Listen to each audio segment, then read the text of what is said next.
Well, with recent events in Australia, I want to be very careful invoking Australia in this, but I did not do that. This person, I'm being very generous, somehow got into attacking Australia, and we'll get to that. But this whole thing was a very, very big mess. So Serge, an Aaron ally, decided for whatever reason to create a very weird, self contradictory set of arguments, which concluded with a raging rant against Australia and its alleged corruption based on a false history. So let's begin that Serge thinks that Mike Rinder is bad.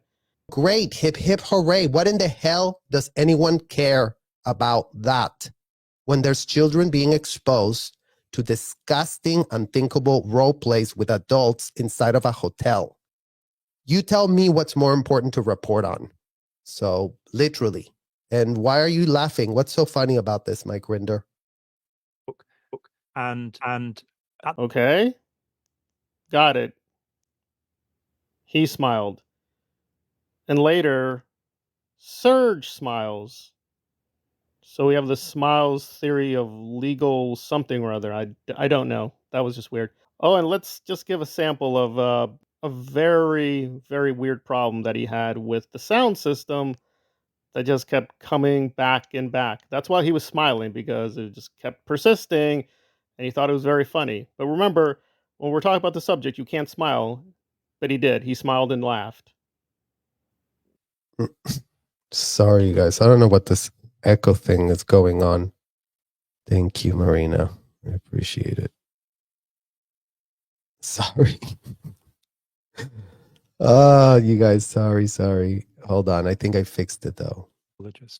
Yeah, that was just strange. It just kept going and going and going and going.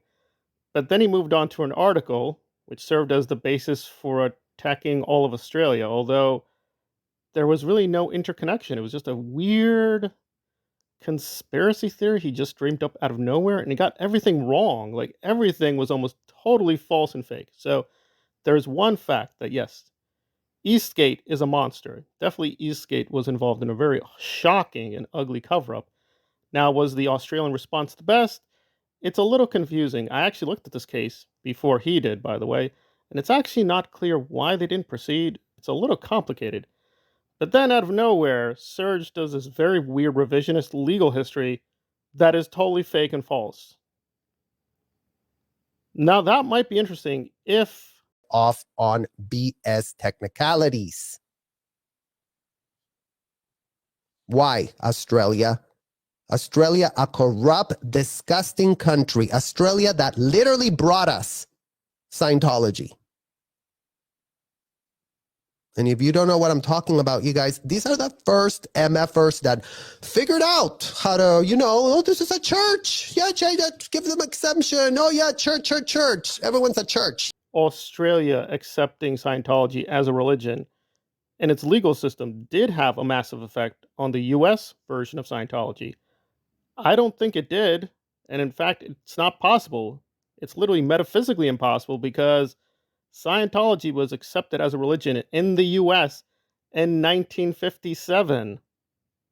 It lost the status a decade later in 1967.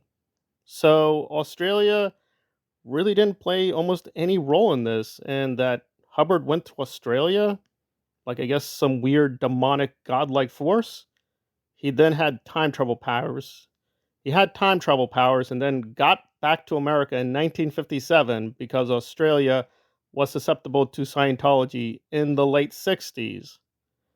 So Australia is a really evil, corrupt country. Remember, this country is suffering from various attacks by terrorists and madmen, and they're suffering greatly at the moment, and the whole situation is very tense. They had a riot, and Serge is condemning the whole country as a bunch of evil, corrupt people because Scientology gained some popularity in the 1970s. Ergo, cogito sum, that means Scientology in the US got a big boost legally.